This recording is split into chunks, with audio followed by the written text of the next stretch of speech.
Hello friends, आज फेरि एउटा सानो भिडियोको साथमा आइसके। फर्स्टमा चाहिँ स्वागत गर्न चाहन्छु मेरो च्यानल प्रणिता गार्डनमा।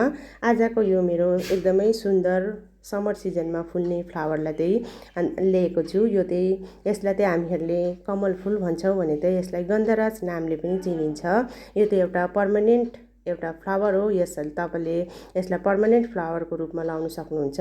बाँकी अब सिजनमै फुल्छ फुल्नु त, तर बाँकी दिन चाहिँ अब यसको पत्ताहरू नै बसे तापनि अब गमला खाली चाहिँ देखिँदैन।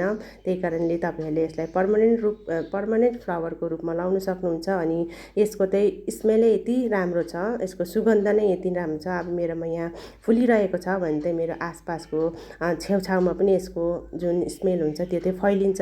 त्यही कारणले यो फुल लाउनु चाहिँ एकदमै राम्रो हुन्छ, किनकि अब गार्डनमा फुलको स्मेलहरू आउँदा त एकदम आफूलाई खुसी पनि लाग्छ।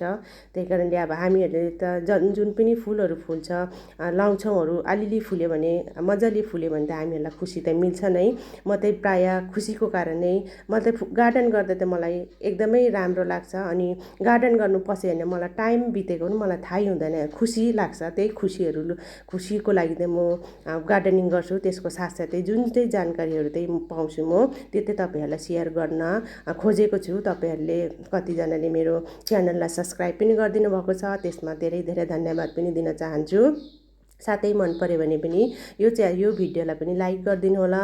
यो चाहिँ अब एकदमै सुन्दर फुल हो अनि समर सिजनमा एकदमै राम्रो फुल्ने फुल हो। साथमा यसको चाहिँ अब कलरहरू चाहिँ पाइँदैन, यो वाइटै कलर हुन्छ। अनि यसलाई चाहिँ तपाईँहरूले कसरी लाउन सक्नुहुन्छ भने चाहिँ यसको हाँगाहरूलाई चाहिँ तपाईँहरूले कटिङ गर्नुहोस् अनि कटिङ गरेर चाहिँ तपाईँहरूले लाउनुहोस्, त्यसरी भइहाल्छ। अनि यसलाई चाहिँ अब तपाईँहरूले जमिनमा पनि लाउन सक्नुहुन्छ, ठुल्ठुलो पटमा पनि लाउनु सक्नुहुन्छ। तर पटमा चाहिँ तपाईँहरूले लाउनुभयो भने चाहिँ 10 दिनको माथि नै 10-12 जति ठुलो त्यति राम्रो हुन्छ, किनकि यो चाहिँ अब ठुलो बोट हुने चाहिँ फ्लावर हो। त्यही कारणले तपाईँहरूले चाहिँ ठुलो पटमा चाहिँ लाउनुहोस्। यो पटमा पनि एकदमै राम्रो फुल्ने चाहिँ फुल हो। यो चाहिँ अब समर सिजनमा अहिले फुल्छ। अहिलेको फुल चाहिँ अब मेरोमा फुलिरहेको छ र तपाईँहरूलाई सेयर गरेको। यो फुल चाहिँ अब तपाईँहरूले लाउन सक्नुहुन्छ एउटा पर्मानेन्ट फ्लावरको रूपमा। अनि तपाईँहरूले अब अहिले त गरम सिजन छ, त्यही कारणले तपाईँहरूले पानी बिहान बेलुकै हाल्नुहोस्। अनि यसलाई चाहिँ मलहरू चाहिँ तपाईँहरूले अहिले फुलेको सिजनमा चाहिँ अब तपाईँहरूले फुल्नु अगाडि चाहिँ हाल्नुपर्छ। यसलाई मल पनि अब तपाईँले सालमा 5-6 पल्ट हाल्नुभयो भने पनि यो फुल एकदमै राम्रो फुल्छ। यसमा चाहिँ अब के मल चाहिँ अब युज गर्नु भन्दा चाहिँ मैले चाहिँ यसमा सिर्फ गाईको गोबर मात्र युज गरेको छु, अरू केही पनि युज गरेको छुइनँ। गाईको गोबरमा मात्रै पनि यो फुल चाहिँ एकदमै राम्रो सुन्दर फुल्छ।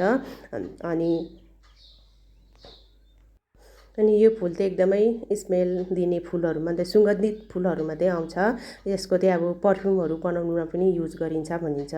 यो चाहिँ सुन्दर फुल अनि पर्मानेन्ट फुलमा तपाईँहरूले लाउन सक्नुहुन्छ। फ्रेन्ड्स, आजको मेरो यो भिडियो तपाईँहरूलाई के कस्तो लाग्यो, मन पऱ्यो भने लाइक अवश्य गरिदिनु होला।